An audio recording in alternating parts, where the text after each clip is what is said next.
Namaskar. In this video, we would like to discuss the classification of sentences on the basis of structure and clauses. আজিৰ এই ভিডিঅ'টোত আমি সেন্টেন্সৰ তিনিটা প্ৰকাৰৰ বিষয়ে বুজিব বিচাৰিছো। আশা কৰোঁ ইয়াৰ পৰা আপোনালোকৰ সুবিধা হ'ব আৰু স্ট্ৰাকচাৰ আৰু ক্লজ অনুসৰি সেন্টেন্সক আমি তিনিটা ভাগত ভাগ কৰিব পাৰোঁ। এই ভাগকেইটা হৈছে simple sentence, compound sentence and complex sentence. এই তিনি ধৰণৰ আমি সেন্টেন্সৰ শ্ৰেণী বিভাজন কৰিব পাৰোঁ। সিম্পল সেন্টেন্সত কি থাকে? ওৱান সাবজেক্ট ওৱান প্ৰেডিকেট, মানে এটা সাবজেক্ট এটা প্ৰেডিকেট থাকে। আৰু কি থাকে? ওৱান ফিনিট ভাৰ্ব, আৰু এটা ফিনিট ভাৰ্ব থাকিবই লাগিব। ফিনিট ভাৰ্বৰ অৰ্থ হৈছে যিটো ভাৰ্ব নিজাকৈ তাৰ অৰ্থটো প্ৰকাশ কৰিব পাৰে, আন কোনো ভাৰ্বৰ ওচৰত সহায় ল'ব লগা নহয়। এটো হ'ল ফিনিট ভাৰ্ব। মানে সিম্পল সেন্টেন্সত কি থাকিব লাগিব? এটা সাবজেক্ট থাকিব লাগিব, এটা প্ৰেডিকেট লাগিব আৰু এটা ফিনিট ভাৰ্ব লাগিব, আৰু ই এটা সিঙ্গল ক্লজ হ'ব লাগিব, মাত্ৰ এটা ক্লজ, দুটা ক্লজ হ'ব নোৱাৰে। এতিয়া আমি কেইটামান এক্সাম্পল লৈছো, সেইটো চাওক। Tripti plays the piano well. Tripti plays the piano well. এই সেন্টেন্সৰ plays টো হৈছে ফিনিট ভাৰ্ব। এই সেন্টেন্সটো plays টো হৈছে ফিনিট ভাৰ্ব। আৰু কি আছে? আমি যদি সাবজেক্ট আৰু প্ৰেডিকেট হিচাপে চাওঁ, এইটো হ'ল তৃপ্তি হ'ল ইয়াৰ সাবজেক্ট, আৰু এইখিনি অংশ ফিনিট ভাৰ্বটোৰ লগত বাকীখিনি অংশ এইখিনি হ'ল প্ৰেডিকেট। মানে কি আছে ইয়াত? ওৱান সাবজেক্ট ওৱান প্ৰেডিকেট আছে। এইটো ক্ৰাইটেৰিয়া ফুলফিল হৈ গ'ল। তাৰমানে সিম্পল সেন্টেন্সৰ ওৱান সাবজেক্ট ওৱান প্ৰেডিকেট থাকে, আৰু ইয়াত কি থাকে? এটা ফিনিট ভাৰ্ব থাকে, আৰু সেই ফিনিট ভাৰ্বটো হৈছে কি? Plays. Tripti plays the piano well, আৰু এটা মাত্ৰ ক্লজ আছে, আৰু ই নিজে তাৰ অৰ্থ প্ৰকাশ কৰিব পাৰে, আন কাৰো ক্লজৰ সহায় ল'ব লগা নহয়। এতিয়া আমি 2 নম্বৰ এক্সাম্পলটো চাইছো। He opened the cupboard. ইয়াতে আমি যদি সাবজেক্টটো চাওঁ, he is the subject, আৰু এইখিনি হ'ল ইয়াৰ প্ৰেডিকেট, আৰু open টো হৈছে ইয়াৰ ফিনিট ভাৰ্ব।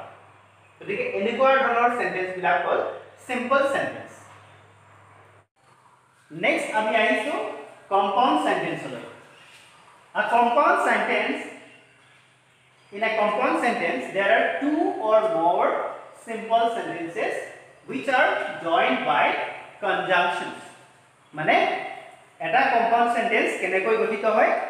দুটা বা তাতকৈ বেছি সিম্পল সেন্টেন্স লগ লাগি এটা কম্পাউণ্ড সেন্টেন্স গঠিত হয়, আৰু সেই দুটা সেন্টেন্স বা দুটাতকৈ বেছি সেন্টেন্স কিহৰ সহায়ত লগ লাগিব পাৰে? এইটো হ'ল কনজাংশনৰ সহায়ত লগ লাগিব পাৰে। এইটো কনজাংশনৰ সহায়ত লগ লাগিব পাৰে, আৰু কনজাংশন আকৌ আমি দুই ধৰণৰ পাওঁ। এটা হৈছে কোঅৰ্ডিনেটিং কনজাংশনছ, আৰু এটা হ'ল কোৰিলেটিভ কনজাংশনছ। এতিয়া কোঅৰ্ডিনেটিং কনজাংশনক আমি সহজ ভাষাত বুজিবলৈ হ'লে ফ্ৰেণ্ড ভইচ বুলি ক'ব পাৰোঁ। মানে কোঅৰ্ডিনেটিং কনজাংশন কেইটা আছে সেইটো আমি সহজ ভাষাত ক'বলৈ গ'লে ফ্ৰেণ্ড ভইচ বুলি ক'ব পাৰোঁ।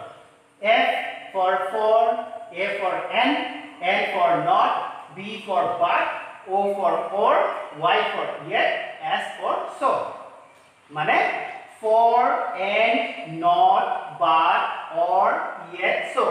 এইকেইটা হৈছে কোঅৰ্ডিনেটিং কনজাংশনছ, আৰু এই কোঅৰ্ডিনেটিং কনজাংশনছৰ সহায়ত আমি দুটা বা তাতকৈ বেছি সিম্পল সেন্টেন্স কম্বাইন কৰিব পাৰোঁ, জোৰা লগাব পাৰোঁ, আৰু যেতিয়া আমি দুটা বা তাতকৈ বেছি সিম্পল সেন্টেন্স জোৰা লগাম সেইটোক আমি কম্পাউণ্ড সেন্টেন্স বুলি কওঁ।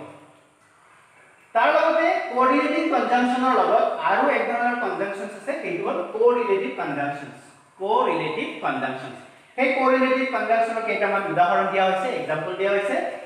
either or, neither nor, though yet, আৰু কেইটামান আছে either or, neither nor, though yet। এতিয়া কেইটামান এক্সাম্পলৰ সহায়ত আমি এই কথাখিনি বুজিবলৈ চেষ্টা কৰিম। Example number 1, Mira is very poor. এইটো এটা simple sentence. Mira lives a happy life.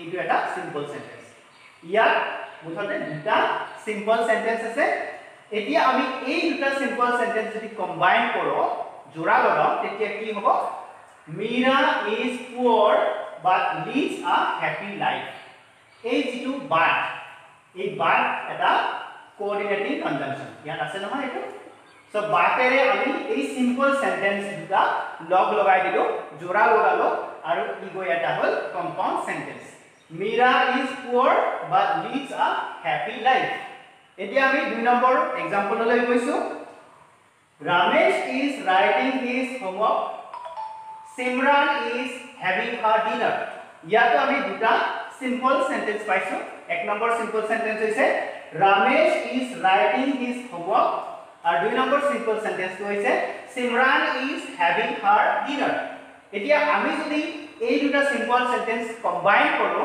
তেতিয়া হ'ব কি Ramesh is writing his homework and Simran is having her dinner ইয়াতে and conjunction to এটো এটা কোঅৰ্ডিনেটিং কনজাংশন and ইয়াতে পাইছো আমি এই and conjunction to এই দুটা সিম্পল সেন্টেন্স জোড়া লগাই এটা কম্পাউন্ড সেন্টেন্সৰ সৃষ্টি কৰিছে 3 নম্বৰ ক্লাসিফিকেশনটো হৈছে কমপ্লেক্স সেন্টেন্স কমপ্লেক্স সেন্টেন্সত কি থাকে one main clause এটা main clause থাকে and one or more subordinate clauses আৰু এটা বা তাতকৈ বেছি subordinate clauses থাকে এতিয়া main clause আৰু subordinate clauseৰ ডিফাৰেন্সটো বুজি পাব লাগিলে আমি एग्जांपलৰ সহায় ল'ব লাগিব एग्जांपल এটা লৈছো Aman was overjoyed when he got the first prize Aman was overjoyed when he got the first prize এতিয়া এই দীঘলীয়া সেন্টেন্সটো দুটা ক্লজ আছে আমি যদি ভাগ কৰি দিও Aman was overjoyed এটা close when he got the first prize এইটো আন এটা ক্লজ ইয়াতে দুটা ক্লজ আছে Aman was overjoyed এই ক্লজটোৱে নিজেই তাৰ অৰ্থ প্ৰকাশ কৰিবলৈ সক্ষম ই কাৰো সহায় নোলোৱাকৈ সম্পূৰ্ণ অৰ্থ প্ৰকাশ কৰিবলৈ সক্ষম Aman was overjoyed Amanৰ খুব ভাল লাগিছিল আৰু 2 নম্বৰ ক্লজটো আছে when he got the first prize যেতিয়া তেওঁ ফাৰ্স্ট প্ৰাইজটো পাইছিলে যেতিয়া তেওঁ ফাৰ্স্ট প্ৰাইজটো পাইছিলে তেওঁ খুব আনন্দ লাগিছিল এতিয়া এইখিনি যদি চাও Aman was overjoyed ই নিজেই অৰ্থ প্ৰকাশ কৰিবলৈ সক্ষম মানে নিজেই ইয়াৰ অৰ্থ প্ৰকাশ কৰিব পাৰে মানে Amanৰ খুব ভাল লাগিছিল এতিয়া আমি যদি এই ক্লজটোলৈ যাও when he got the first prize যেতিয়া তেওঁ প্ৰথম পুৰস্কাৰ পাইছিলে এইটো